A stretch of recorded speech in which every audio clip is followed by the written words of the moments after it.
Assalamualaikum warahmatullahi wabarakatuh. Innal hamdalillah nahmaduhu wa nasta'inuhu wa nastaghfiruh wa na'udzu billahi min shururi anfusina wa min sayyiati a'malina. May yahdihillahu fala mudhillalah wa may yudhlil fala hadiyalah.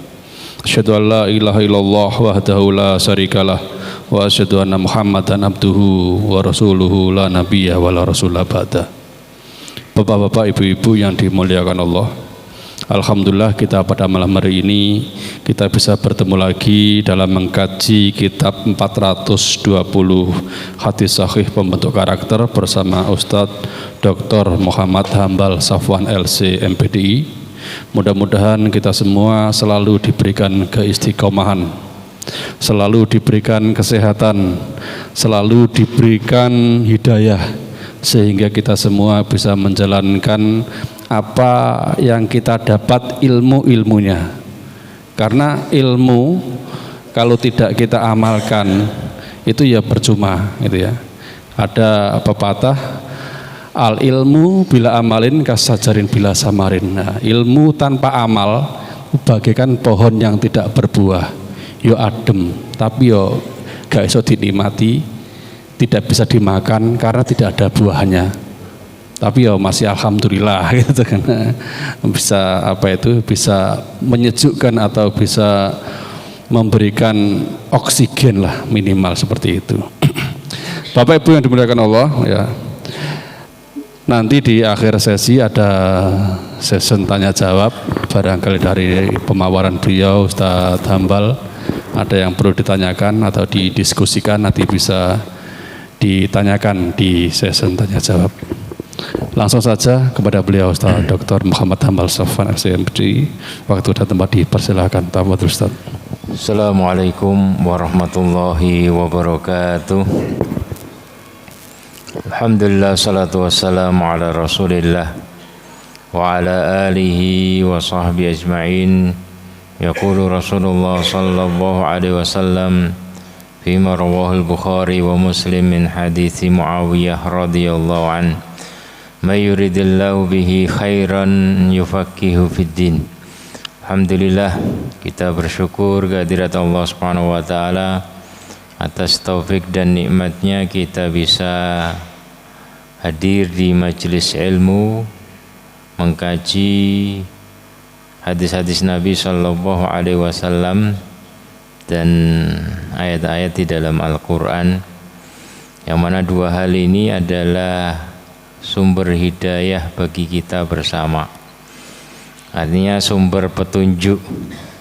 Ketika kita jauh dari dua sumber ini, maka dipastikan kita akan tersesat. Makanya orang-orang Arab dahulu, orang-orang jahiliyah, sebelum adanya hidayah Al-Quran dan Sunnah ini, mereka berada di dalam ketersesatan berpikir ya. Jadi mereka bingung ya, siapa yang berhak untuk diibadahi, sehingga mereka beribadah kepada batu yang secara akal manusia itu tidaklah makul. Kemudian datang Al-Quran dan Rasulullah sallallahu alaihi wasallam membimbing para sahabat di atas jalan dua hidayah ini, sehingga mereka orang-orang Arab menjadi bangsa yang dihormati, bangsa yang mampu menguasai Persia dan Romawi. Artinya sumber hidayah agar menjamin kita tidak tersesat itu adalah dua hal ini. Kalau kita orang Islam, mengaku diri kita Muslim, kemudian menjauh dari sumber hidayah ini, dipastikan kita akan kembali tersesat. Mungkin kita ngaku diri kita Muslim, tapi cara berpikir kita jauh dari hidayah ya. Rasulullah SAW katakan, taraktu fikum amrain, lan tadillu ma in tamassaktum bihima. Aku tinggalkan pada kalian dua perkara, kalian tidak akan tersesat selama kalian berpegang teguh dengan keduanya, yaitu kitabullah dan sunnatan nabi, ya, kitab Allah dan sunnah nabinya. Ya.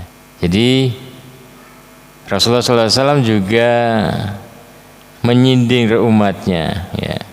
Ta'isa abdud dinar wa ta'isa abdud dirham wa ta'isa abdul khamisah, ya, celaka para budak, para penghamba uang perak ataupun uang emas. Demikian juga celaka para budak pakaian. Artinya mereka mungkin muslim, ya. Mungkin muslim, tapi yang mereka kejar itu bukan lagi Allah, ya. Tapi yang mereka kejar karena mereka jauh dari Al-Quran dan Sunnah, yang dikejar itu adalah uang, dan uang, ya. Sehingga ya tersesat tadi berpikirnya. Jadi Islam datang membawa, ya, hidayah Al-Quran dan Sunnah agar kita ini melihat, ya, dalam melihat menilai segala sesuatu itu agar sesuai dengan cara pandang Allah Subhanahu wa taala dan Rasulnya, ya. Karena jauh berbeda, ya. Bentuknya sama, masing-masing orang itu menilainya jauh berbeda. Orang kalau jauh dari petunjuk Al-Quran dan Sunnah, ngelihat orang ke masjid itu aneh. Ngapain ke masjid? Sholat di rumah bisa, sah juga, kan seperti itu. Ngapain pergi haji, pergi umroh, cari duit 10 tahun, 15 tahun, 20 tahun dihabiskan hanya untuk itu, ya. Mikirnya bagaimana dia ngurusi keluarganya, ngurusi anak-anaknya turun temurun. Mungkin dia tumpuk mobil berbagai macam merek, ya. Untuk gaya-gayaan dia top mungkin, tapi ketika dimintai sumbangan masjid ngakunya masih melarat, nggak punya, masih membutuhkan, ya. Itu cara pandang yang keliru, ya. Jadi kita seorang muslim dalam melihat sesuatu itu ya harus pakai, ya, cara pandang Islam dalam melihatnya, ya. Makanya Rasulullah SAW dalam beberapa kesempatan itu menegur para sahabat agar memandang sesuatu itu harus dengan cara pandang yang Islami. Di antara dalam hadis itu laisa syadidu bisurah, innama syadid alladzi yamliku nafsahu indal ghadabi, ya.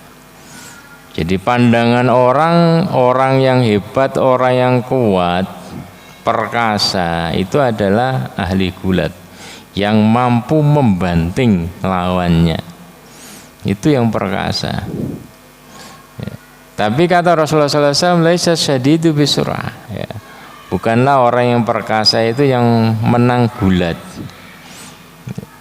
Innama syadid alladzi yamliku nafsahu indal ghadab.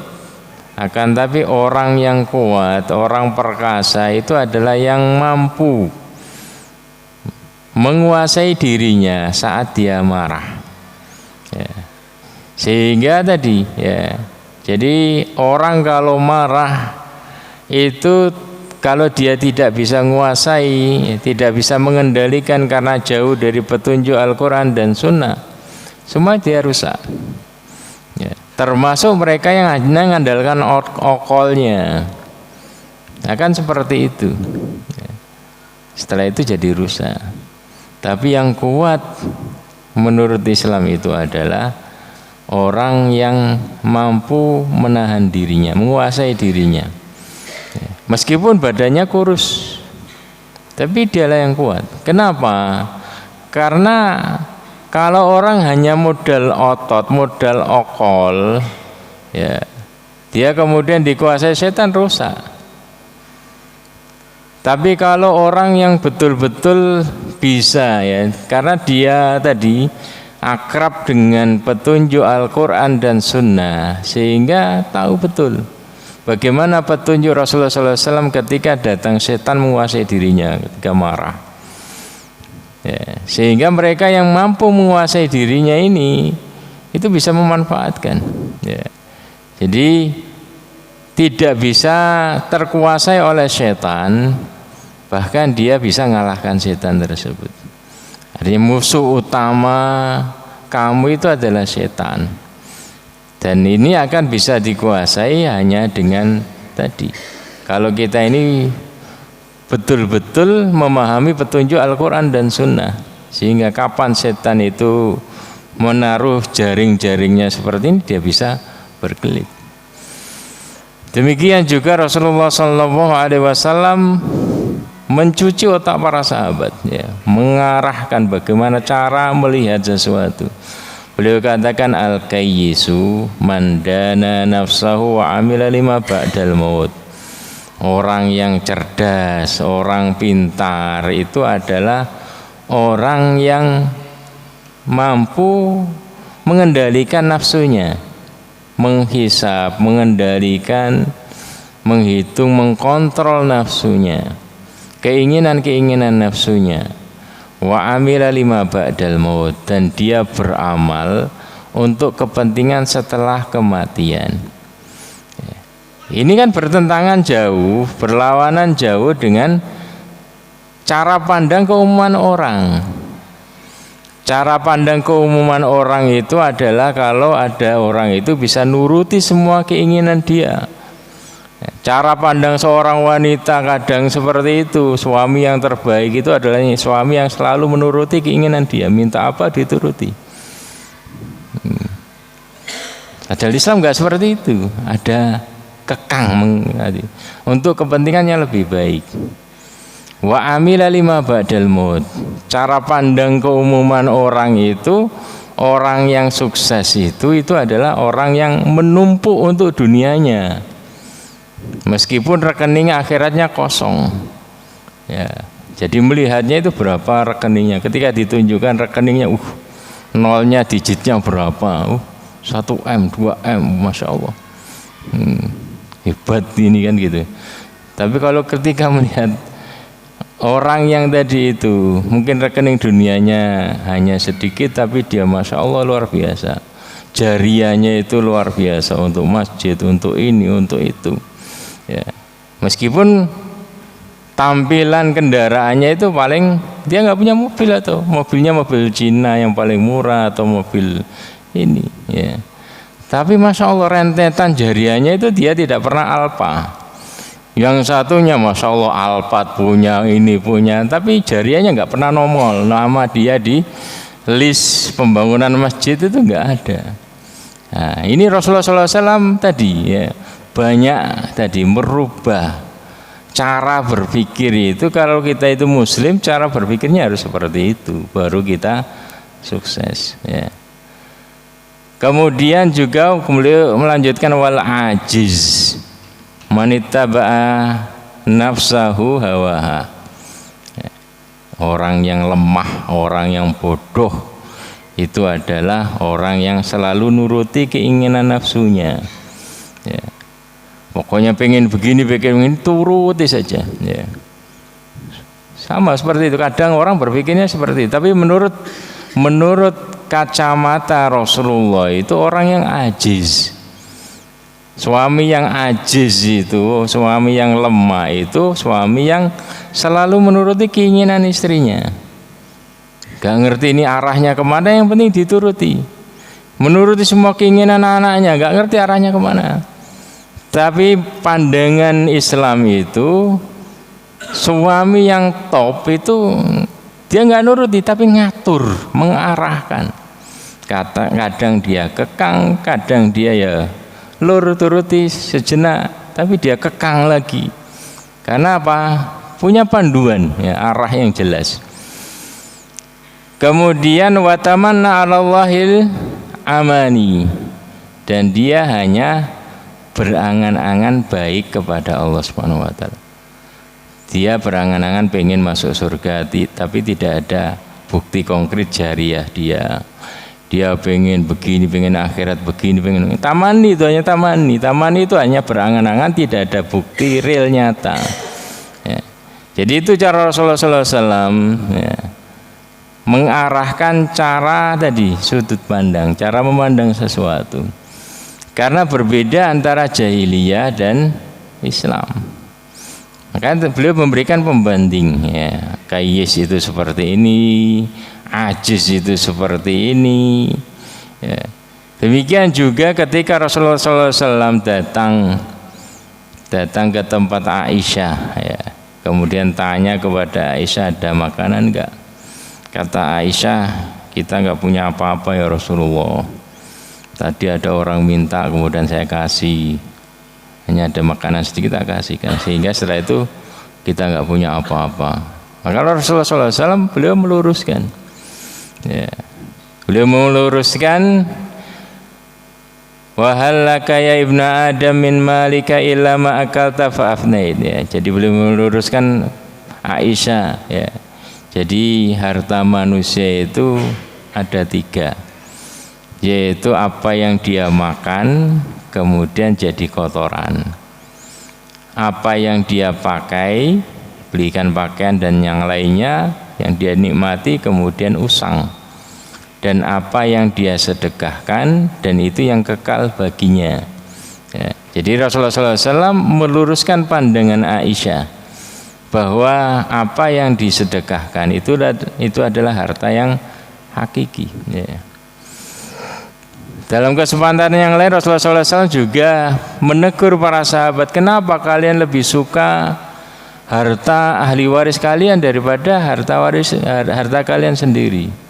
Para sahabat mengatakan, enggak ya Rasulullah, kita itu mesti lebih suka harta kita sendiri daripada harta milik anak kita ya.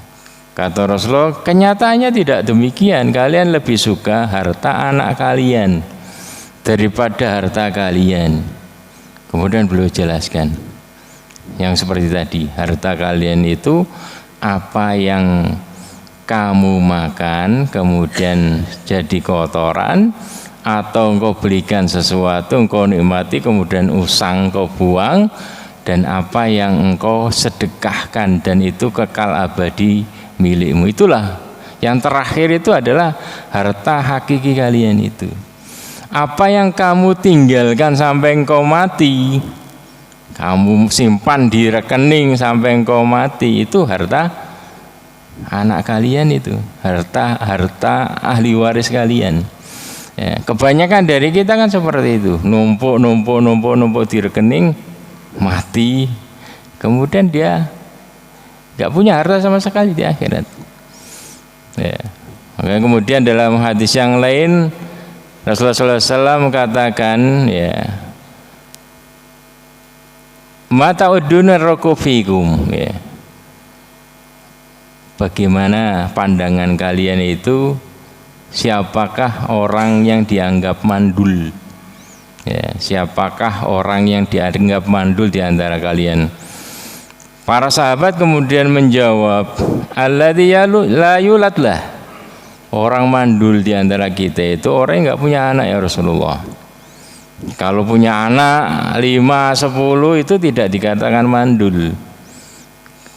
Kemudian Rasulullah SAW mengatakan laisa dzaka birrukub ya, itu bukan hakikat rukub, itu bukan hakikat mandul ya.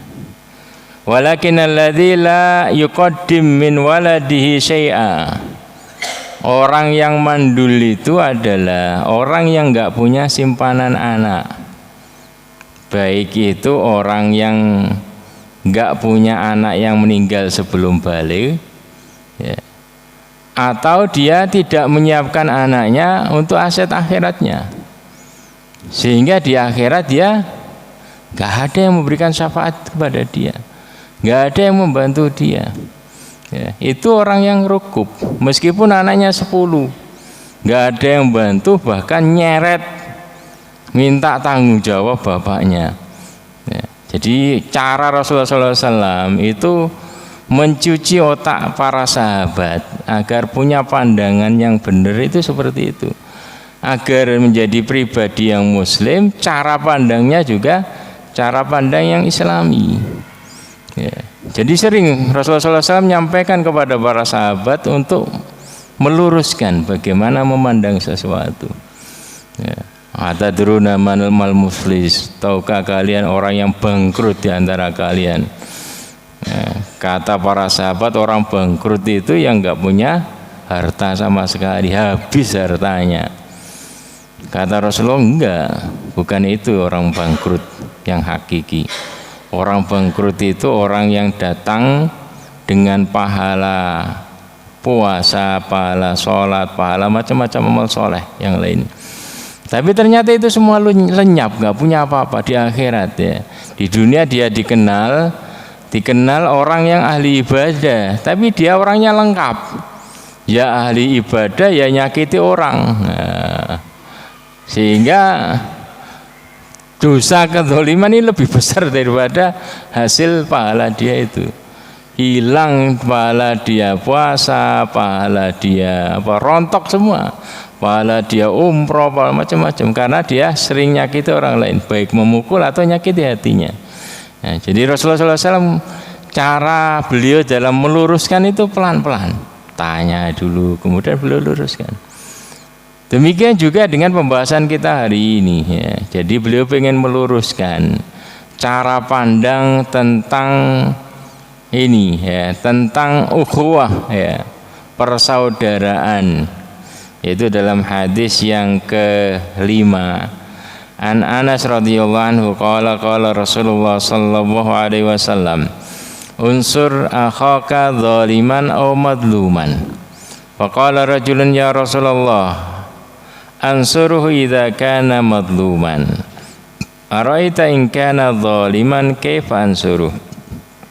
Qala tahjuzuhu aw tamna'uhu min adh-dhulmi fa inna dzalika nasruhu, rawahul Bukhari. Dari Anas bin Malik radhiyallahu anhu yang menuturkan Rasulullah sallallahu alaihi wasallam bersabda, tolonglah saudara kalian baik saat dia zaliman atau madluman, saat dia berbuat zalim atau dizalimi ya. Jadi para sahabat kaget. Kenapa? Karena ini adalah cara pandang orang jahiliyah dahulu. Kalau kamu ini saudaraku, pasti aku bela, baik kamu itu berbuat jahat atau kamu dijahati. Itu cara pandang orang jahiliyah ya.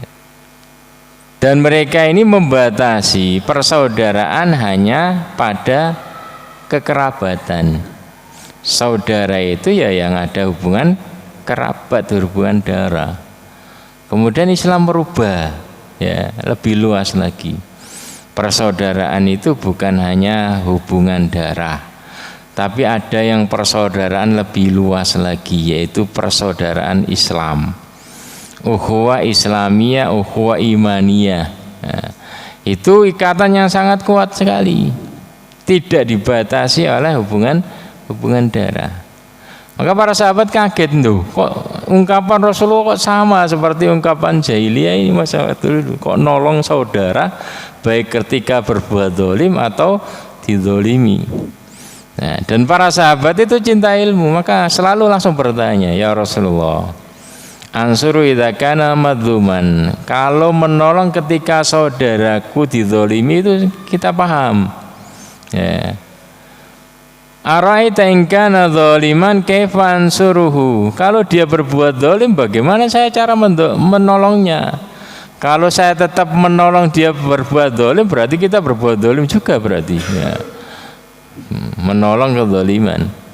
Maka Rasulullah SAW kemudian menjelaskan bedanya antara konsep jahiliyah dengan konsep Islam, yaitu ketika saudaramu berbuat zalim jangan tinggalkan, yaitu kamu tahan, kamu cegah agar saudaramu itu tidak jadi masuk neraka ya. Minadzulmi fa inna dzalika nasruh. Jadi bentuk ukhuwah, di antara bentuk ukhuwah itu adalah nahi mungkar. Jadi mencegah saudara kita berbuat mungkar itu adalah bagian dari ukhuwah. Kita peduli, mengajak ya, Jadi menahan itu bukan selalu berarti dengan kekerasan, tapi juga tadi mengajak bagaimana mendakwahi, bagaimana tadi ya membawa kepada komunitas yang lebih baik, sehingga cara berpikirnya itu menjadi cara berpikir yang Islami. Ya, karena Islam itu lebih kepada ini, bagaimana menata cara berpikir. Makanya Islam mewajibkan untuk thalabul ilmi itu agar cara berpikir kita itu cara berpikir Islami. Thalabul ilmi fardhatun ala kulli muslim. Ya, menuntut ilmu, belajar itu wajib bagi setiap muslim. Agar apa? Agar kita ini belajar bagaimana Al-Quran dan Sunnah itu mengarahkan cara berpikir kita. Karena itu yang paling menentukan. Karena dari cara berpikir ini ada tindakan-tindakan. Kalau cara berpikirnya baik, lurus, maka lurus. Ya. Maka perlu ilmu. Ya. Mau nikah ada fikih nikah. Mau jual beli harus belajar fikih buyuk jual beli. Kata Imam Ghazali itu ilmu yang fardhu ain, yang wajib secara individu, masing-masing individu untuk menuntutnya itu adalah ilmu yang menjamin kebenaran ibadah kita, yang menjamin kebenaran muamalah kita, yang menjamin kebenaran tadi ya, cara kita berakhlak ya. Dan itu ada di dalam Al-Quran dan Sunnah. Maka pentingnya kita ngaji. Makanya dalam Islam itu tidak ada pembatasan umur dalam belajar ya. Belajar itu terus ya. Gak ada pembatasan umur, hanya sampai SD, SMP, SMA kemudian selesai tutup buku, itu gak ada. Tapi dalam Islam terus diberikan semangat motivasi agar setiap dari muslim itu semangat di dalam berthalabul ilmi ya. Jadi hadis tadi menjelaskan kepada kita perbedaan antara konsep ukhuwah, konsep persaudaraan jahiliyah menurut orang-orang jahiliyah dengan konsep persaudaraan dalam Islam. Ya, kalau dalam jahiliyah itu persaudaraan hanya dibatasi pada kerabat. Kalau bukan kerabat, ngapain saya urusi? Ya. Tapi kalau Islam enggak, selama dia ini muslim, maka saya diperintahkan untuk ikut peduli. Ya. Menunjukkan bahwasanya Islam itu adalah agama sosial yang mengatur hubungan sosial yang baik, mengajak agama yang baik, menganjurkan untuk berbuat baik. Nah, itulah Islam. Ya. Jadi jangkauan persaudaraan dalam konsep Islam itu sangat luas. Kemudian yang membedakan lagi adalah kalau konsep jahiliyah. Jadi kalau itu adalah kerabat, ya, maka wajib dibela, baik berbuat zalim maupun mendolim, baik berbuat zalim atau dizalimi. Tapi berbeda dalam Islam. Ya. Ada perbedaan, kalau dizalimi sama. Tapi kalau berbuat zalim itu adalah bukan membantu, tapi menahan. Ya mungkin membantu dalam menjauhkan, melepaskan dia dari dalam sikap tadi, melepaskan dia dari sikap kezaliman tadi itu ya, dengan berbagai macam cara dan usaha. Ya. Jadi ada beberapa pelajaran yang bisa kita peroleh dari hadis ini. Yang pertama, perintah menolong orang yang sedang terzalimi. Ya, terlebih itu adalah saudara kita sesama muslim. Dan itu selalu diperintahkan oleh Rasulullah sallallahu alaihi wasallam, sebagaimana dalam sebuah hadis amarana Nabi sallallahu alaihi wasallam bisab'in. Ya, Rasulullah sallallahu alaihi wasallam memerintahkan kepada kami para sahabat dengan 7 hal.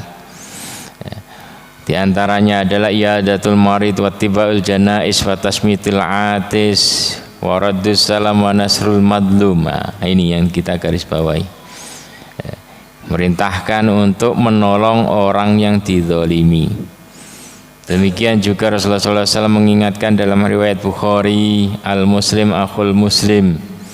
Muslim itu adalah saudara bagi muslim yang lain. La yadlimu, jangan sampai dia mendoliminya. Wala yakhdhulu, jangan menterlantarkannya, membiarkan terdolimi, tidak menolongnya. Wa man kana fi hajati akhi kana Allah fi hajatih. Barang siapa yang membantu merampungkan hajat saudaranya, maka Allah Subhanahu wa taala akan membantu dia. Jadi ini konsep, kalau kita ingin dibantu oleh Allah Subhanahu wa taala, bantu saudaramu dulu, maka Allah akan membantu kamu. Ya. Wa man farraja an muslimin kurbatan farrajallahu anhu kurbatan min kurbat yaumil qiyamah. Barang siapa yang melepaskan, ya, melepaskan dari seorang muslim kurbatan min kurabid dunya, ya.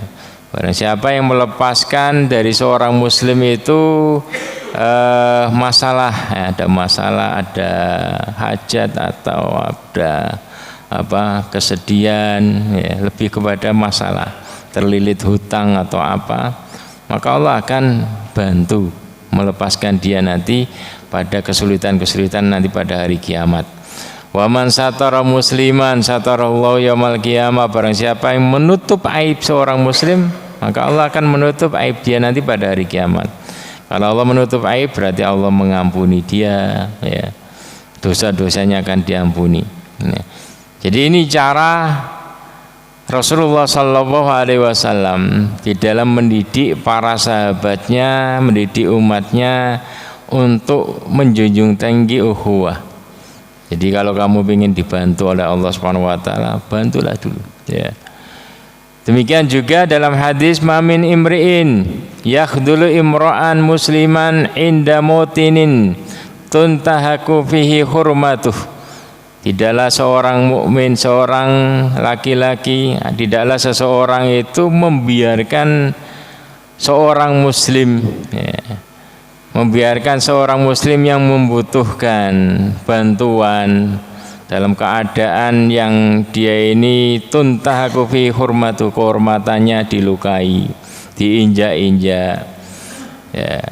Wa yuntaqas fihi min irdih, dan kehormatannya ini tadi sama dikurangi, ini ada yang menghina dia, ada yang ini. Illa qadarahullahu anhu azza wa jalla fi mautinin yuhibbu fihi nusratuh. Kecuali Allah akan membalas. Allah akan membiarkan dia di saat dia sangat membutuhkan bantuan, ya. Jadi ini yang Rasulullah SAW ajarkan kepada kita. Ta'arraf ilallahi firraha ya'rifka fisyiddah.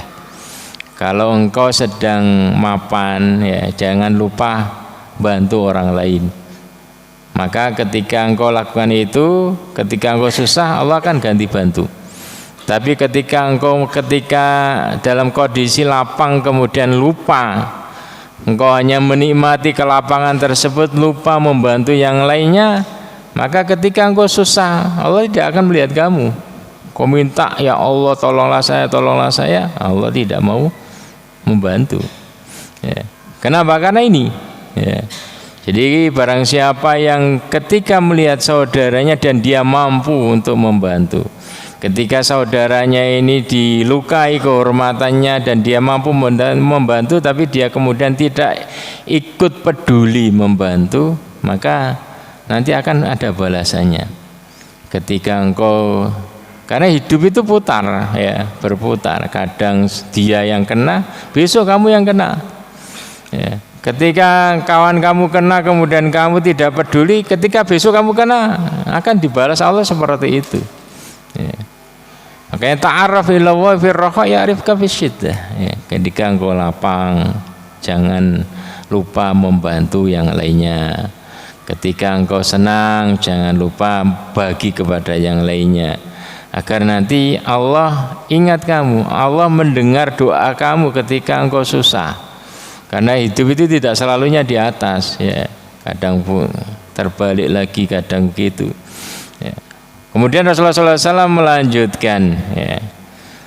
Dia melanjutkan, wa ma min imri'in yansuru imra'an musliman fi mautinin yantaqis fihi min irdih. Tidaklah seorang mukmin itu membantu saudara muslim yang lainnya di saat tadi kehormatannya itu dilukai, maka illa nasarahullah fi mautinin yuhibbu fi nusratah, kecuali nanti pada suatu saat ketika dia, ya, maka Allah akan membantu dia di saat dia butuh bantuan. Ya.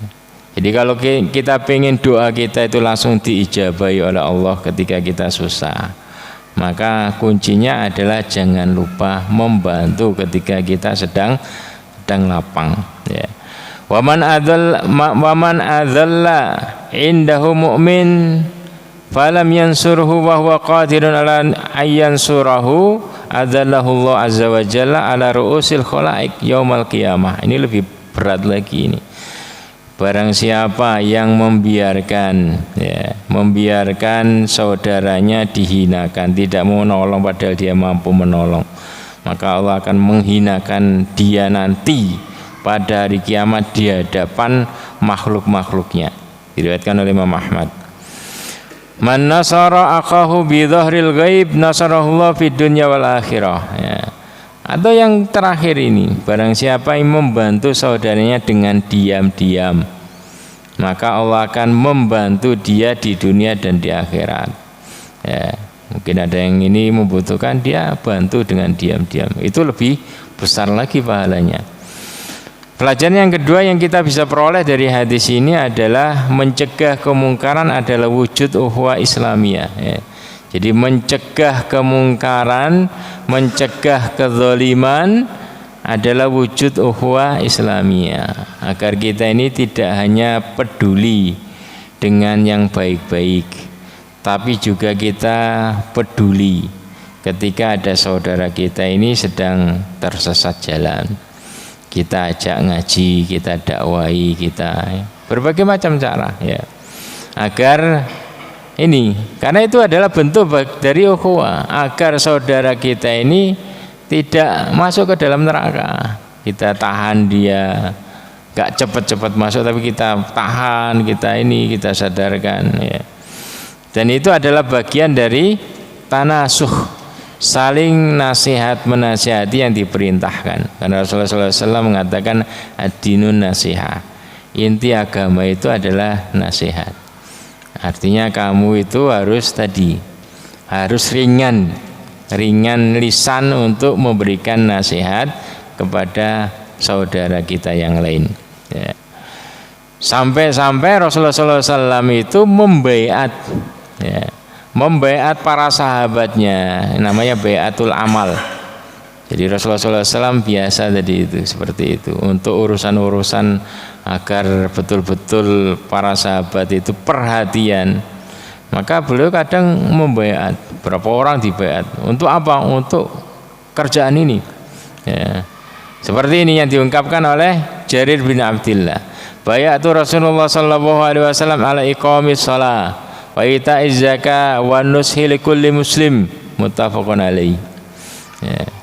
Aku membaiat Rasulullah SAW berjanji setia untuk selalu iqamatus shalah, untuk selalu sholat jamaah, menegakkan sholat. Ya. Wa ita'iz zakah, menunaikan zakat. Wa nushi likulli muslim, agar aku semangat tadi dakwah, ya, memberikan nasihat. Nah, itu perlu. Kenapa? Karena kalau tidak ada janji tadi, janji setia, orang kadang sungkan, ya. Kadang bosan, ngapain ngurusin orang, ngurusin juga nggak dapat pujian, malah dicela tuh, kadang seperti itu.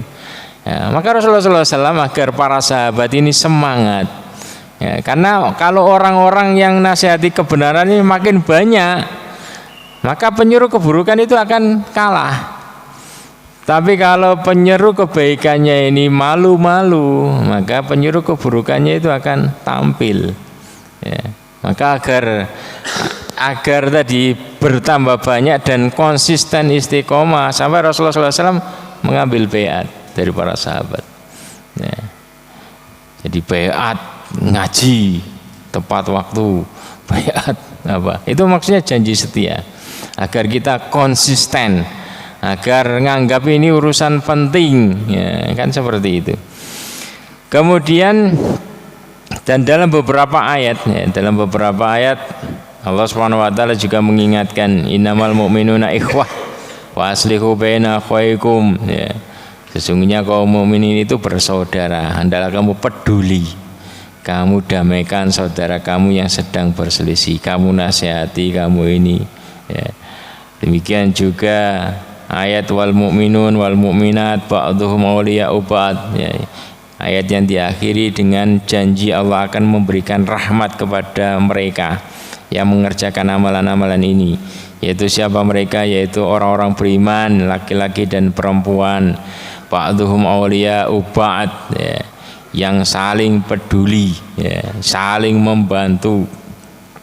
Mereka ya'muruna bil ma'ruf, bersemangat untuk menasihati kebaikan, wa yanhauna 'anil munkar, bersemangat saling mencegah mungkar. Kalau saya keliru diingatkan begini-begini, ya. Wa yuqimunas shalah, dan bersama-sama menegakkan salat, wa yu'tunaz zakat, saling mengingatkan untuk menunaikan zakat, taat kepada Allah dan Rasulnya. Ulaika sayarhamuhumullah, mereka ini adalah orang-orang yang akan mendapatkan rahmat dari Allah Subhanahu wa taala. Ya, silakan azan dulu.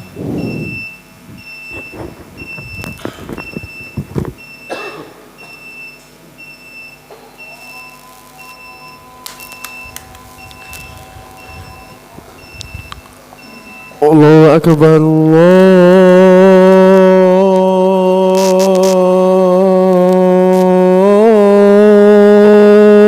Allahu akbar, Allahu akbar,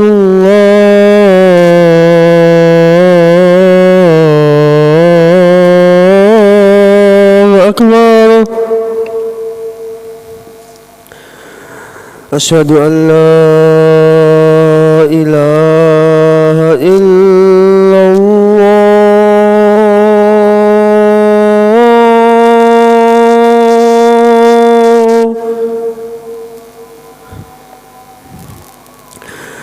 Asyhadu an la ilaha illallah.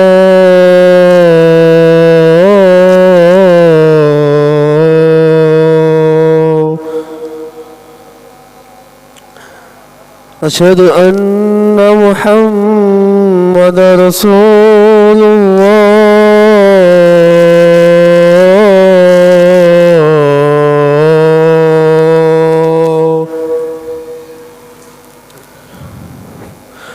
Asyhadu anna Muhammadar Rasulullah.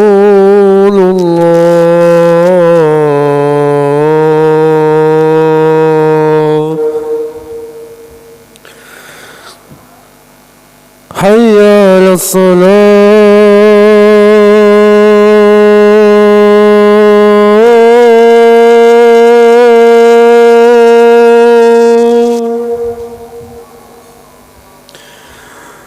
Hayya 'alas salat.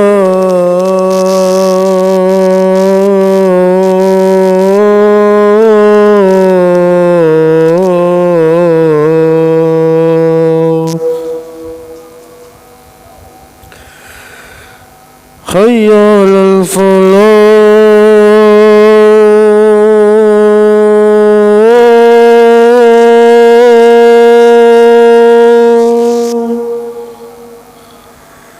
Hayya 'alal falah.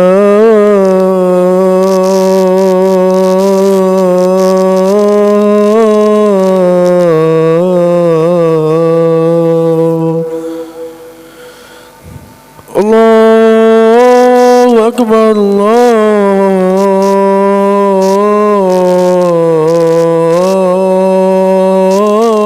akbar. La ilaha illallah.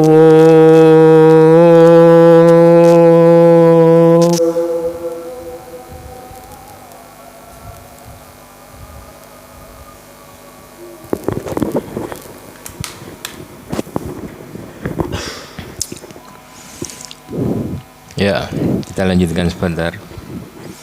Pelajaran yang ketiga yang bisa kita peroleh dari hadis ini adalah larangan fanatisme kelompok atau keluarga. Jadi berangkat dari tadi ya, cara pandang orang-orang jahiliyah di dalam ukhuwah, itu karena ini saudara saya maka saya bela baik ketika salah maupun benar. Maka kemudian Rasulullah SAW meluruskan. Jadi itu namanya fanatisme keluarga. Yang benar itu adalah segala sesuatu itu diukur berdasarkan cara pandang Islam. Ya. Jadi ukurannya itu adalah syariat. Kalau syariat memerintahkan untuk tadi itu membela, maka dibela. Kalau syariat memerintahkan untuk menahan, mencegah, maka kita cegah. Ya. Jadi fanatisme itu adalah namanya fanatisme buta, ta'assub. Ya, hanya membela kelompoknya, hanya membela kerabatnya tanpa berlandaskan syariat tadi itu. Sehingga yang benar itu apa kata kelompok saya. Selain kelompok saya maka itu keliru. Nah. Jadi ini cara pandang yang tadi ya, yang tidak sesuai dengan syariat tadi, yaitu fanatisme kelompok, ta'assub. Ya. Dalam sebuah hadis riwayat Abu Dawud, Rasulullah SAW bersabda, An Jubair bin Mut'im anna Rasulullah SAW qala laisa minna man da'a ila aswabiyyah. Bukan dari golongan kami orang yang menyeru kepada fanatisme kelompok. Wa laisa minna man qatala ala aswabiyyah. Dan bukan dari golongan kami orang yang berperang di atas fanatisme kelompok. Aswabiyyah, berperang, berjuang. Walaysa minna man mata ala sobiyah. Demikian juga bukan dari golongan kami man mata ala sobiyah, orang yang tadi meninggal di atas fanatisme kelompok. Kenapa Rasulullah SAW bersabda demikian ya? Jadi ketika mereka orang-orang yang sebelum masuk Islam itu berada dalam kesempitan, yaitu hanya membatasi pada keluarga kerabat. Kemudian Rasulullah lapangkan, luaskan jangkauan persaudaraan itu. Kemudian ada orang-orang yang kemudian mau menyempitkan lagi. Persaudaraan itu hanya berdasarkan kelompok tertentu. Selain kelompoknya itu kafir dan yang lainnya ya. Ini pemahaman yang gak benar ya. Kan sampai Rasulullah katakan seperti laisa minna, laisa minna, laisa minna. Agar kita ini sadar diri, boleh kita berkelompok, tapi kita harus paham ya, itu hanya sebagai wasilah untuk berjuang. Landasan kita tetap syar'i, tidak membatasi walak wal borok berdasarkan kelompok kita saja. Makanya ketika ada perselisihan antara muhajirin dan ansor, yaitu dalam riwayat Bukhari Muslim, qala kunna fi ghazadin, ketika kita sedang berperang, sedang nyantai-nyantai, fakasa'a ya, rajulun minal muhajirin rajulan minal ansor. Ada seorang ya, muhajirin itu yang usil ya, yaitu apa? Ada seorang ansor itu ditendang ininya, pantatnya ditendang, kemudian marah.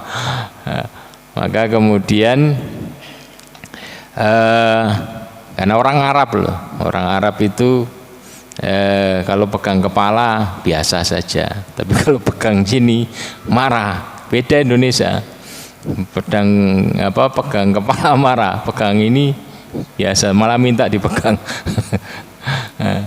Jadi ketika ada orang muhajirin usil seperti dia, kemudian berseteru mau tengkar itu, kemudian faqala al-ansar ya al-ansar, maka orang Ansor ini kemudian nyeru manggil kawan-kawan, wahai orang Ansor.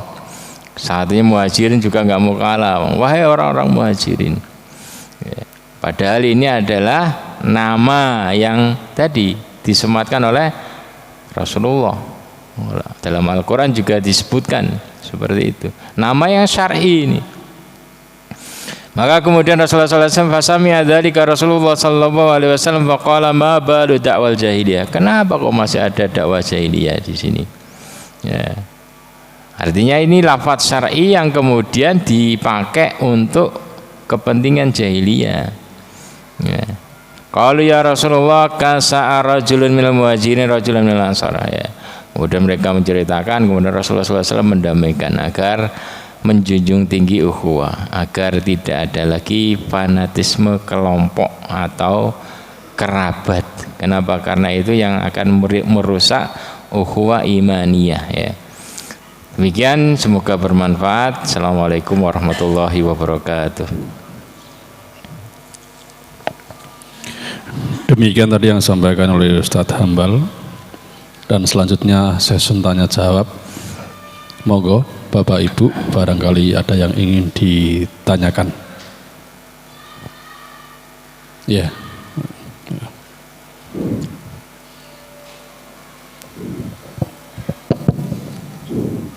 Bismillahirrahmanirrahim. Assalamualaikum warahmatullahi wabarakatuh. Assalamualaikum warahmatullahi wabarakatuh. Sabda Rasulullah SAW, tolonglah saudaramu baik saat ia berbuat dolim maupun saat ia didolimi. Dalam konsep ini tadi sudah disampaikan oleh Ustadz bahwa yang berlaku dolim artinya kita bukan mengiyakan tapi mencegah, kan begitu. Tapi kalau yang didolimi ini, tolonglah yang saudara yang didolimi ini, konsep realnya seperti apa Ustadz? Mohon penjelasannya. Yeah. Terus yang kedua, ini tadi disampaikan oleh Ustadz tadi bahwa orang yang mandul itu adalah, kalau nggak salah ya, itu orang yang tidak mempunyai anak meninggal di bawah sebelum balik ya, dan tidak menyiapkan anaknya untuk berbuat baik secara Islami. Lah, apakah konsep ini, apakah pernyataan ini berlaku bagi orang tua yang keguguran itu termasuk orang mandul atau tidak mandul? Terima kasih. Yeah. Yang pertama, ya, kalau menolong saudara kita saat dizolimi, ya, itu dipahami oleh semua para sahabat. Memang kalau ada saudara kita yang terzolimi, maka kita wajib membantu. Ya. Saudara kita yang sakit, saudara kita yang terzolimi dan yang lainnya, maka harus ada kepedulian, ya, sesama muslim. Selama dia muslim, dia berhak kita bantu. Selama dia tadi mungkin sakit dan yang lainnya, kita berhak untuk tadi menjenguknya, membantunya. Karena banyak pertolongan Allah yang akan kita dapatkan nantinya setelah kita membantu orang tersebut. Karena itu janji dari Rasulullah SAW. Barang siapa yang menolong, maka ya sebutuhnya apa yang perlu ditolong. Kalau dia dipukuli, ya kita bantu dia agar dia tidak dipukuli. Kalau dia diambil hartanya, didolimi hartanya, dirampas hartanya, kita bantu untuk mengembalikan hartanya tersebut. Ya. Yang penting ada saling kepedulian sesama mukmin, agar hidup itu tidak hanya ngurusi diri sendiri, keluarganya, anak istri, tapi juga harus tadi ngurusi Islam, ngurusi saudara sesama muslim. Ya. Kemudian yang kedua, apakah tadi tentang rukub. Jadi maksud Rasulullah SAW itu agar tidak hanya memfokuskan pada dunia. Kenapa? Karena cara pandang orang itu, anak itu agar kita, tujuan punya anak itu agar ketika umur 70, 80 ada yang merawat. Ya. Bukan generasi penerus. Ketika kita sudah lumpuh, ada yang ngasih makan kita dan yang lainnya. Itu pandangan sempit. Ya. Padahal manusia itu diciptakan kekal abadi. Dia hanya butuh, pandangannya hanya butuh kalau 70 tahun paling 60 tahun, 70 tahun paling merasakan nikmatnya cuman berapa toh? Hanya 10 tahun. Jadi mendidik anak agar sukses tinggi, gaji tinggi, agar masa 5 tahun, 10 tahun menikmati hasilnya di 5 tahun umur terakhir dia, 10 terakhir. Nah, ini cara pandang yang sempit. Ya, Rasulullah pengen mengingatkan, perjalanan kamu itu loh panjang setelah mati itu yang butuh bantuan anak kamu. Ya. Jadi orang yang mandul itu yang seperti ini, yang mana ketika dia butuh bantuan sepanjang tadi, ketika di akhirat itu tidak ada batas tadi itu, ternyata nggak ada yang bantu anaknya, nggak ada. Karena nggak ada yang nyalurkan amal solehnya, nggak ada jariah sama sekali dari anaknya. Itu mandul itu, ya, orang mandul. Meskipun anaknya 10, jadi menteri semua, tapi kalau nggak berarti untuk akhirat dia, itu mandul. Karena yang maksudnya Rasulullah itu yang paling dibutuhkan itu setelah mati ini loh. Ya. Kenapa? Karena kebanyakan orang menghabiskan semua tadi tenaga hartanya untuk anak, kok nggak ada hasilnya.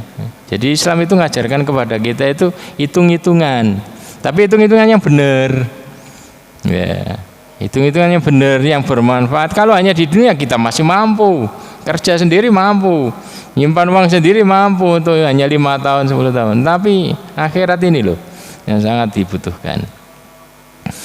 Dan orang memandang, makanya kemudian Rasulullah SAW memberikan kabar gembira. Salah satu simpanan itu adalah tadi anak yang meninggal sebelum balik. Itu penuh dengan pahala itu, karena dia belum berbuat dosa.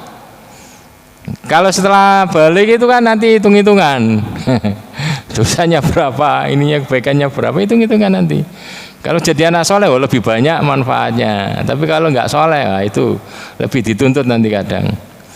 Tapi kalau sebelum balik dia meninggal, dia dapat pahala ngerawatnya dari kecil, terus ngasih makan ini, itu murni pahala maksudnya itu. Itu simpanan murni. Demikian juga ketika tadi orang keguguran, karena sudah berproses, meskipun prosesnya baru sedikit. Ya, karena dalam Islam itu tidak ada yang gratis. Ya, jadi proses mungkin istrinya juga tadi dari proses masa awal-awal lahir itu kan sakit sudah ini karena peralihan. Kecuali yang sudah terbiasa lancar-lancar saja kalau sudah mungkin anak 10, tapi yang awal-awal itu kan itu proses, itu bernilai semua itu. Ya, jadi Rasulullah SAW itu mengajarkan kepada kita itu bukan berpikir jangka pendek, tapi jangka jauh. Karena itu manusia itu diciptakan kekal abadi. Jangan korbankan, mungkin kamu kan nggak imbang, ya. Kamu bekerja untuk anak kamu ini mungkin berapa tahun? 40 tahun untuk anak kamu. Tapi anak kamu memberikan manfaat harapan itu hanya mungkin 5 tahun, kan nggak imbang. Ya, dimuliakan, dibelikan apa, nggak bisa nikmati itu. Kasih makanan seperti ini nggak bisa makan, ya, kasih ini udah nggak bisa nikmati sama sekali. Jadi kalau pandangan keumuman orang itu tujuan mendidik anak itu agar tadi bisa memberikan manfaat di hari tua, ya benar, tapi itu kecil. Rasulullah mengajarkan kepada kita setelah mati itu loh. Wa amila lima ba'dal maut, itu yang cerdas itu seperti itu.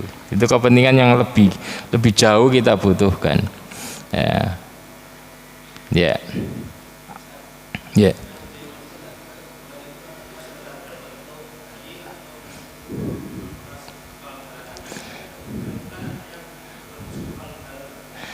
Ya kalau masih jadi ditiupkan ruh itu kan 4 bulan.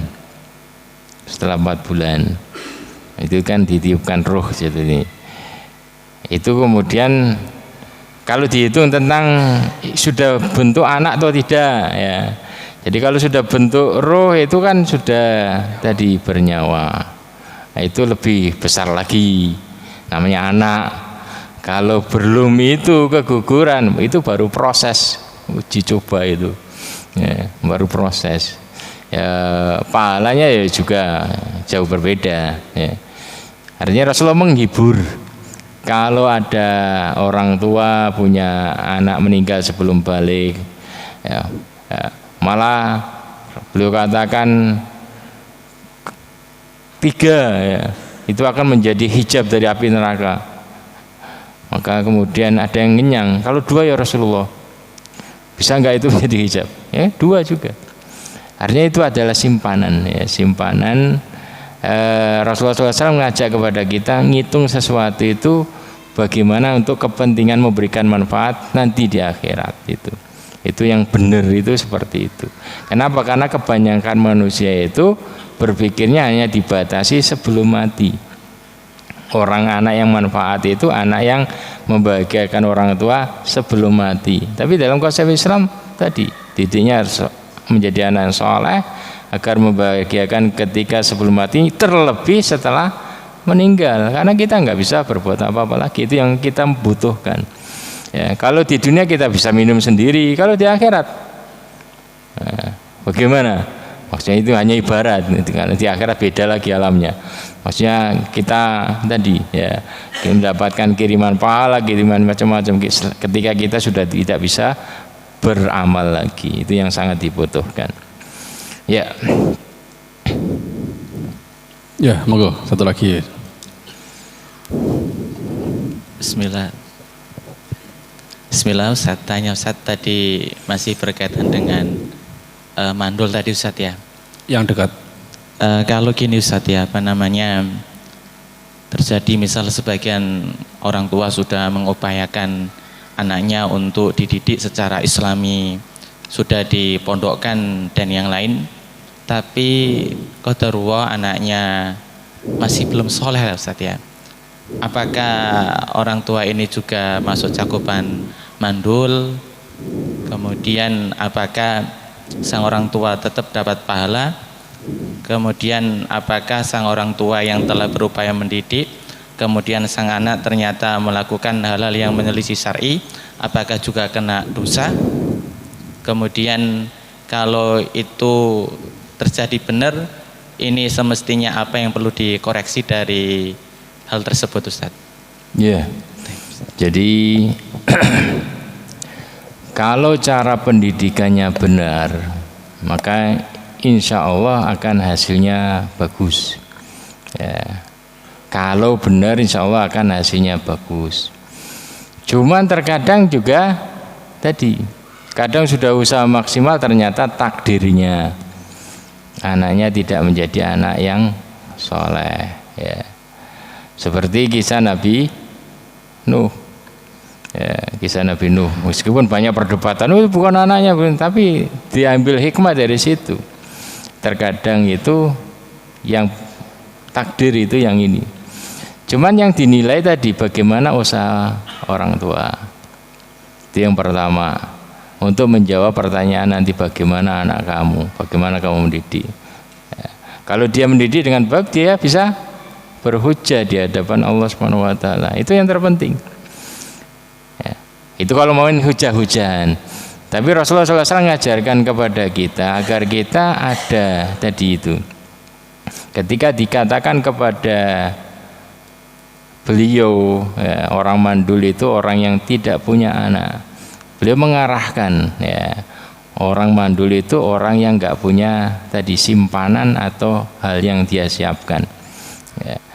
Berarti begini ya, kalau dia hanya punya anak satu, ternyata takdirnya ternyata dia nggak soleh, maka dia jangan putus asa.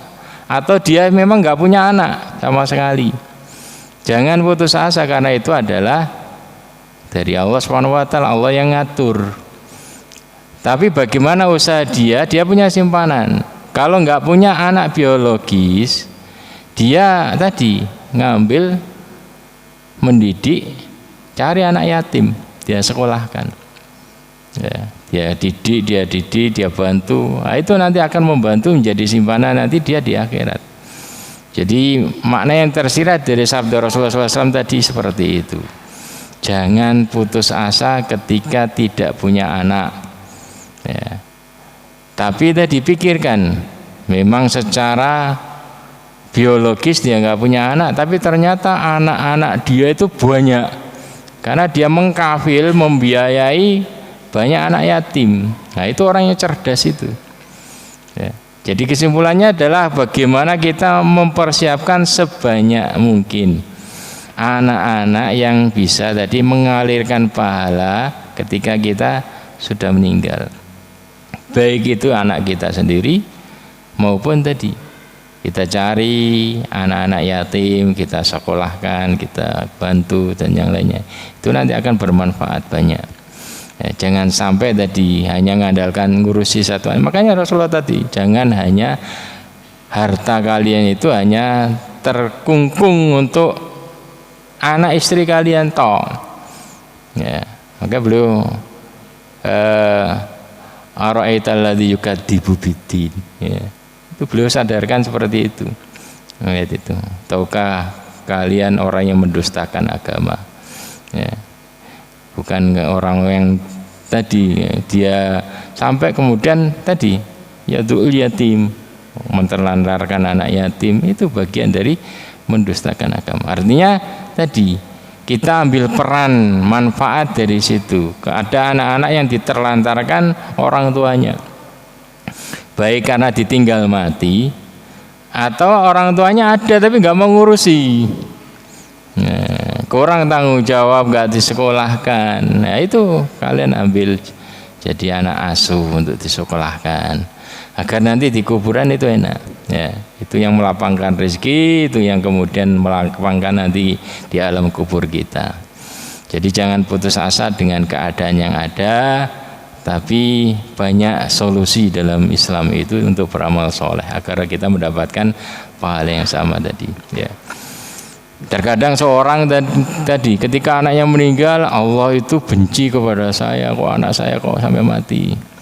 Ya. Apa dosa saya, apa salah saya? Rasulullah saja anaknya mati ketika kecil semua kok, yang laki-laki. Ya. Tapi beliau tadi cara apa? Sekali lagi cara pandang ini loh, cara pandang itu. Ya. Kalau orang Islam tadi yang betul-betul memahami, dia bahagia dengan itu. Ini betul-betul simpanan akhirat saya, anak akhirat saya. Ya. Tidak tercampuri dengan dosa, karena dosa itu kan yang mengurangi kita. Jadi seperti itu. Ya. Ya, semoga bisa bermanfaat.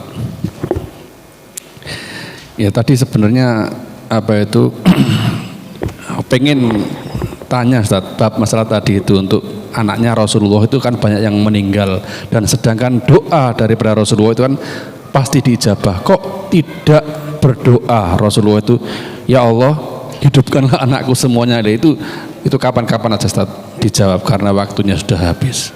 Bapak Ibu yang dimuliakan Allah, terakhir ya, barangkali ada dari Bapak Ibu yang belum punya anak ataupun punya kelebihan rezeki yang ingin mengangkat anak, membiayai anak di dalam pondok, mungkin nanti di Al-Ikhlas ada beberapa anak yatim ya, bisa menghubungi Ustadz Hambal atau menghubungi LKI. Insya Allah mudah-mudahan bisa menjadi amal atau bisa menjadi ya mengangkat seperti halnya anak Bapak Ibu semuanya. Mohon maaf kalau ada kesalahan. Kita tutup dengan bacaan alhamdulillah dan doa kafaratul majelis. Alhamdulillahirabbil alamin, subhanaka Allahumma wa bihamdika asyhadu an la ilaha illa anta astaghfiruka wa atubu ilaik. Wassalamualaikum warahmatullahi wabarakatuh.